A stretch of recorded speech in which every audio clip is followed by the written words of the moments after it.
On October 9, 2025, the U.S. Senate faced a pivotal vote on presidential war powers. President Trump had authorized military strikes against suspected drug-smuggling vessels, sparking debate over executive authority.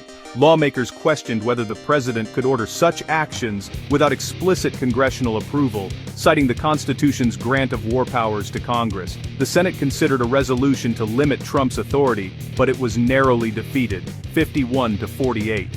For now, the president retains the power to continue these strikes without congressional consent. The vote exposed deep divisions in Washington over the limits of executive power in modern conflict. The vote saw rare breaks from party lines. Republicans Rand Paul and Lisa Murkowski sided with Democrats, arguing Congress must check presidential war powers. Paul, a consistent critic of unchecked executive action, cited constitutional principles. Murkowski voiced concerns about oversight. Meanwhile, Democrat John Fetterman voted with Republicans, supporting Trump's aggressive stance against drug cartels. These defections proved decisive. The motion failed by just 3 votes. The outcome showed that for some senators, constitutional principle outweighed party loyalty.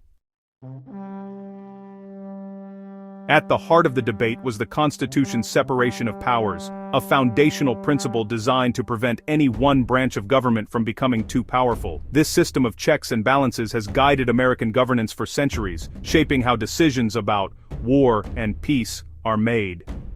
Supporters of the resolution argued passionately that only Congress has the constitutional authority to authorize acts of war, even when the adversaries are non-state actors like drug cartels.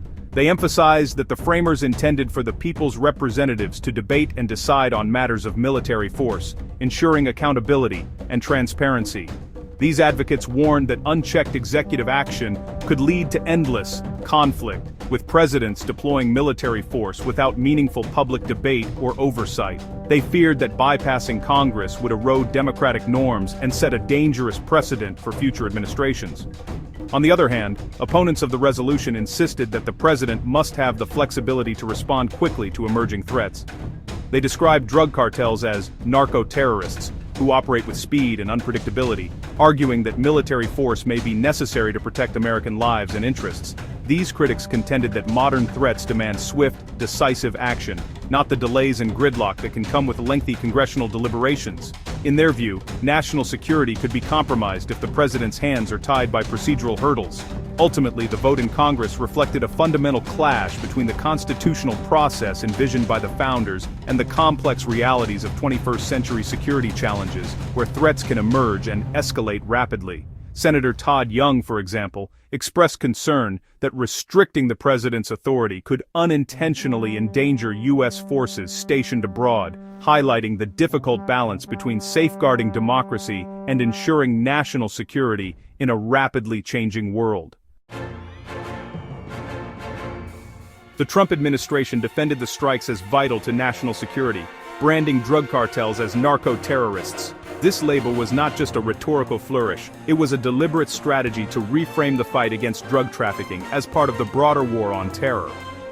By invoking the language of terrorism, officials sought to elevate the perceived threat posed by cartels, suggesting they were not just criminals, but enemies of the state. President Trump and War Secretary Pete Hegseth publicly celebrated the operations, framing them as acts of self-defense and necessary measures to protect American citizens. Their statements emphasized the urgency of the threat, painting the cartels as highly organized, violent groups capable of inflicting harm on the United States. By labeling traffickers as terrorists, the administration justified military action as both necessary and urgent, arguing that traditional law enforcement was no longer sufficient. This approach allowed for a more aggressive response, including the use of military assets and intelligence resources typically reserved for counterterrorism operations. Officials argued that cartels wield military-grade weapons and threaten American lives, requiring more than law enforcement. They pointed to the increasing sophistication of cartel operations, their access to advanced weaponry, and their willingness to use violence against both civilians and authorities. Critics countered that the narco-terrorist label is vague, allowing the president to bypass Congress and expand military action.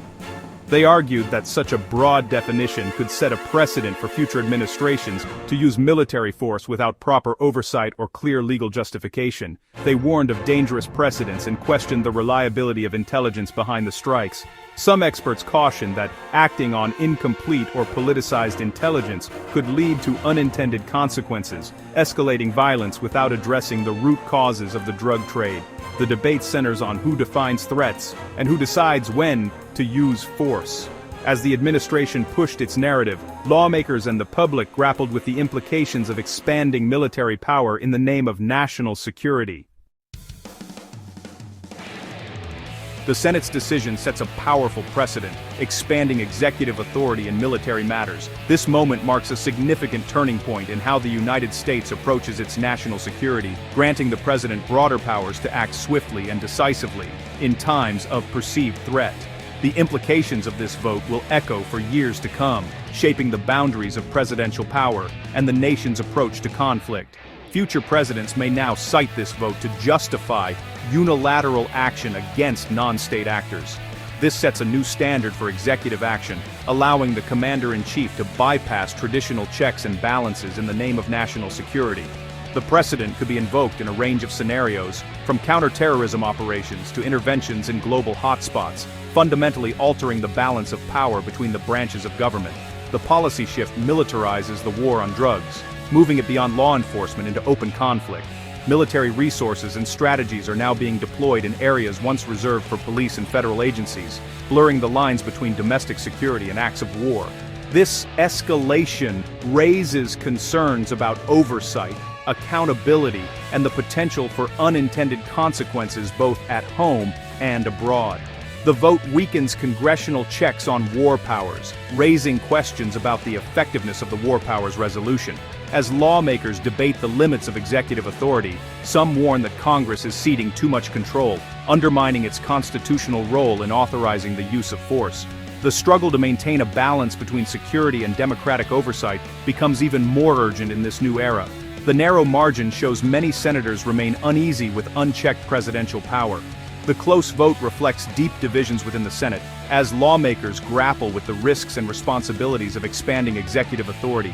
Their hesitation signals ongoing debate and uncertainty about the future direction of American governance. The debate over who controls the use of force is far from over.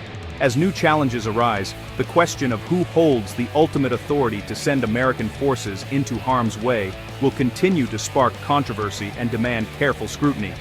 This vote forces America to confront fundamental questions about war, authority, and the balance of power. The nation must now reckon with the consequences of this decision as it navigates the complex intersection of security, liberty, and democratic principles in an increasingly uncertain world.